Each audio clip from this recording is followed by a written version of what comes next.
Halo semuanya, pernah nggak sih ngerasa udah lunasin cicilan tapi surat-surat kendaraan kok masih aja ditahan? Nah, di bedah materi kali ini, kita bakal kupas tuntas realitas hukum di balik penahanan BPKB yang sering banget jadi mimpi buruk buat banyak orang. Kita akan lihat bareng-bareng seperti apa sih sebenarnya kekuatan hukum antara konsumen dan pihak kreditur terkait masalah ini. Coba deh ingat-ingat, pernah dengar cerita teman atau malah ngalamin sendiri situasi kayak gini?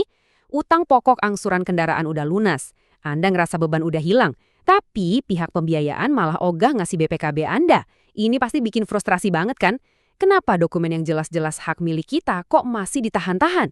Jawabannya teman-teman ada di detail kontrak dan payung hukum yang mengikatnya. Biar makin jelas, kita bakal bahas 5 poin utama.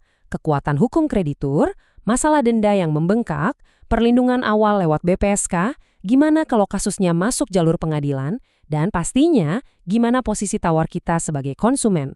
Yuk langsung aja. Oke, masuk ke poin pertama. Kekuatan hukum kreditor.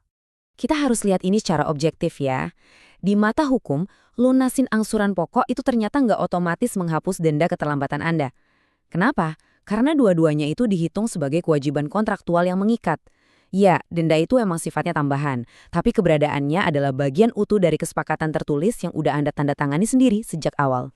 Nah, kuncinya ada di istilah hukum yang namanya hak retensi. Berdasarkan pasal 1338 KUH Perdata, kontrak yang dibuat sah itu berlaku layaknya undang-undang buat pihak yang bikin. Artinya apa?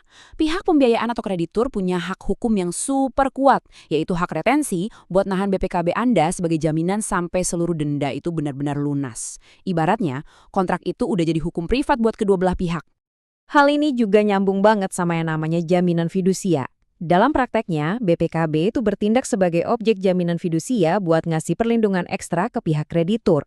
Makanya, status pinjaman Anda nggak ujuk-ujuk dianggap selesai cuma karena cicilan motor atau mobilnya udah lunas. Selama denda administratif belum beres, jaminan hukum ini akan terus hidup.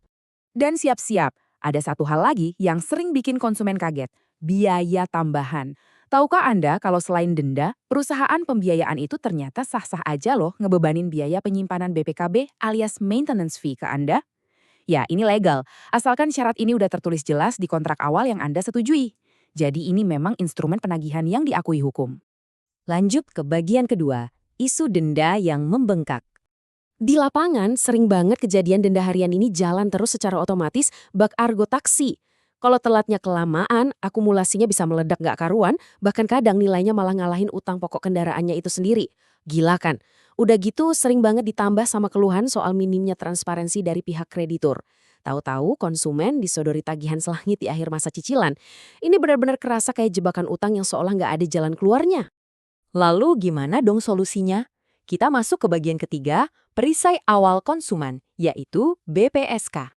Tenang, Anda nggak dibiarkan sendirian kok melawan denda ini. Ada yang namanya BPSK atau Badan Penyelesaian Sengketa Konsumen. BPSK ini ibarat jalan pintas hukum buat kita rakyat biasa yang mau cari keadilan tanpa harus pusing masuk ke pengadilan formal yang rumit.